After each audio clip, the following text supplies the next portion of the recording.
This is something I've been looking forward to. Something like Venkat's workshop is like one of a kind, and it's been a wonderful experience on a Saturday to spend 7 to 8 hours listening to the master. His tips on lights and various techniques was like really informative. He also gave us other inputs like how you need to improve on today's not live in the past but move on with the current thing, learn every day something new.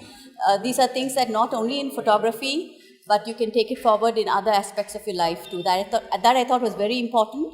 And the other thing that I would like to say is, like as one of the other person in the audience mentioned, not many people want to reveal their secrets or their little techniques, but Venkat was so forthcoming.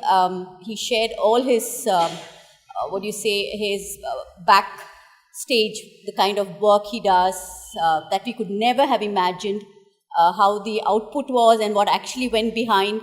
None of us would have imagined how it would be actually if he hadn't shared it with us.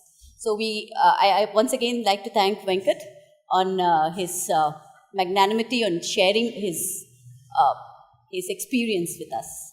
Yeah, we all know light is so important in photography, but when somebody puts it the way Venkat did today, you will go back home and think in whatever genre you're doing in photography, whether it is a portrait or wildlife or street, you will definitely keep his tips in mind, like light, which is so important. He started off with that and he ended with that, and I think that was amazing. So I'm going to take back a lot of his tips on light for my interest in photography, that is nature.